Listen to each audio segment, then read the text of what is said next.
Drama Chaalbaaz की होने वाले एपिसोड बहुत ज्यादा इंटरेस्टिंग होने वाले हैं। क्या एक शक की बुनियाद पर हंसता बसता घर उजड़ जाएगा? और क्या आयजा की साजिश आखिरकार कामयाब हो गई है? दोस्तों, ड्रामा सीरियल चालबाज के आज के टीजर ने साबित कर दिया है कि जब शौहर का एतबार टूटता है तो औरत का हौसला भी टूट जाता है। आज हम देखेंगे कि कैसे आयजा ने अपनी शातराना चाल से ईशल को इस मकाम पर ला खड़ा किया है जहां उसके पास घर छोड़ने के सिवा कोई रास्ता नहीं बचा। कहानी की शुरुआत इस हंगामे से होती है जब असद रेस्टोरेंट से वापस आकर पूरे घर को सर पर उठा लेता है।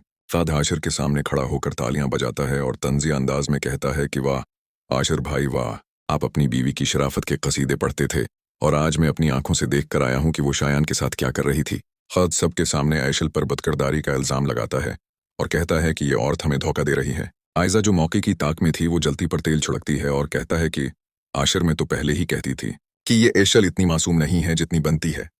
ये शायान के साथ मिलकर हमारे घर को बर्बाद करना चाहती है। यहाँ ऐशल आशिर की तरफ देखती है कि शायद उसका शौहर उसके लिए बोलेगा।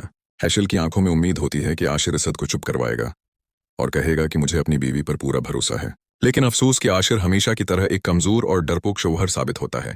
आशिर ऐशल की तरफ शक भरी नजरों से देखता है और खामोश रहता है। आशिर की यह खामोशी ऐशल के दिल पर खिंजर की तरह लगती है, क्योंकि सारी दुनिया इल्जाम लगाए तो दुख नहीं होता, लेकिन जब अपना शरीक हयात खामोश हो जाए तो औरत अंदर से मर जाती है। ऐशल आशिर के करीब जाती है और रोते हुए पूछती है कि आशिर, क्या आपको भी मुझ पर शक है?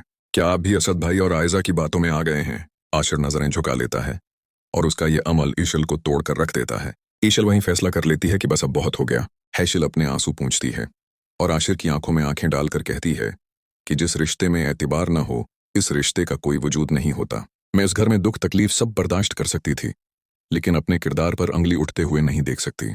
ऐशल कहती है कि आशिर, आज तुमने अपनी खामोशी से मेरा मान तोड़ दिया है, इसलिए अब मैं उस घर में एक लम्हा नहीं रहूंगी। ये सुनकर आयजा के चेहरे पर शैतानी मुस्कुराहट आ जाती है, क्योंकि वो यही तो चाहती थी कि ऐशल खुद घर छोड़कर जाए। ईशल अपने कमरे में जाती है, अपना सामान पैक करती है और घर वालों को रोता हुआ छोड़कर निकल जाती है। आशिर उसे रोकने की कोशिश करता है, लेकिन तब तक बहुत देर हो चुकी होती है। अब सवाल ये पैदा होता है कि ईशल के जाने के बाद आशिर का क्या हाल होगा। क्या आशिर को अपनी गलती का एहसास होगा या आयजा उसे यकीन दिला देगी कि ऐशल भाग गई है? और दूसरी तरफ शायान, जो ये सब तमाशा देख रहा है, वो अब ऐशल के अकेलेपन का फायदा उठाने की कोशिश करेगा। शायान ऐशल को सहारा देने के बहाने अपने जाल में फंसाने की कोशिश करेगा। मेरे ख्याल में ऐशल का घर छोड़ना आयजा की सबसे बड़ी जीत है, लेकिन यही जीत आयजा के गले का फंदा भी बन सकती है, क्योंकि जब ऐशल घर से दूर होगी तो आशिर को उसकी कमी महसूस होगी और तब वो सच की तलाश करेगा। आपको क्या लगता है कि क्या ऐशल को घर छोड़कर जाना चाहिए था या उसे रख